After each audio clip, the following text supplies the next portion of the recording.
and then do it, as if his brain had a timer. It was one of his mysteries.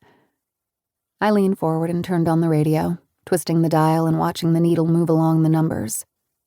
Most of the stations around here were off the air at this time of night, and much of the dial was static. I finally found some country music that wavered in and out of existence, like a ghost passing from room to room. "Haunted cowboys," I said, as a man's voice warbled patchily into the silence of the car. "Dead 100 years and still trying to drink whiskey and find a woman." Eddie smiled. He was the only person I'd ever met who liked my jokes. "Don't worry, April," he said, which was a little strange because I wasn't worried. Or was I? I looked out the window again. It was pitch dark out there, not a street light or lit window in sight. A 3/4 moon hung low and crisp in the sky. It was the kind of night that wasn't suffocatingly hot, but if you slept with the window open, you'd wake up with clammy skin and damp, chilled sheets. You'd stay tucked in bed until sunrise, when it started to get hot again. "There's no one out there," I said. "It's like we launched into space." "Not true," Eddie pointed. "There's someone right there." Sure enough, through the trees a light glowed. Low at first, then brighter, lighting in a smooth flow. It wasn't the flip of a switch or a flashlight. It took me a moment to place it, but it seemed more like someone turning up a kerosene lamp, making the flame go higher. Was it inside a house?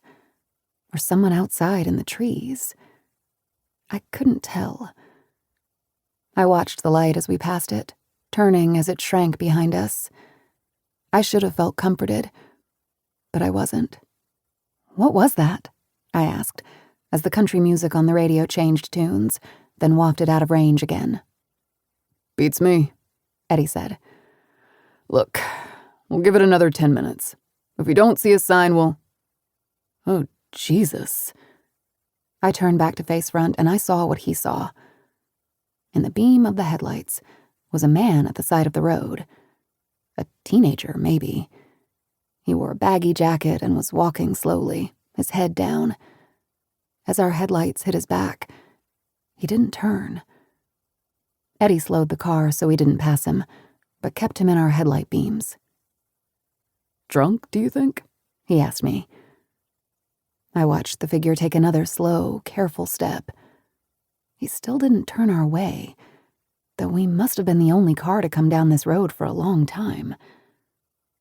On second look, he was small for a man, and I noticed jeans that flared at the bottom. "I think that's a woman," I said. "Could be." Eddie kept the car at a crawl, inching behind her. There was something strange about the way she didn't turn, but there was also something pathetic about it. "She could still be drunk," Eddie said.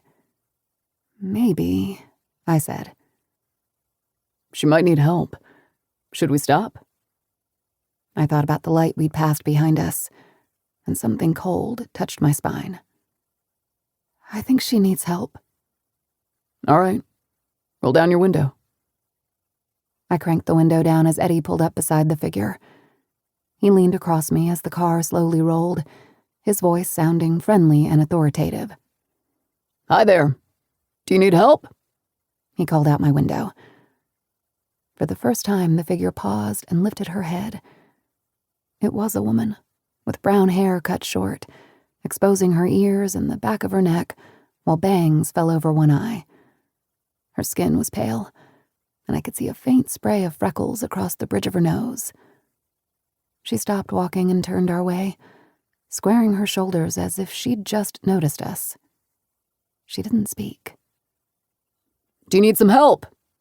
Eddie asked again. "We can drop you somewhere." The woman looked at me. I gave her a smile and a wave. I hoped it made her feel better. A lot of people thought I was pretty. They used the word pretty, not beautiful.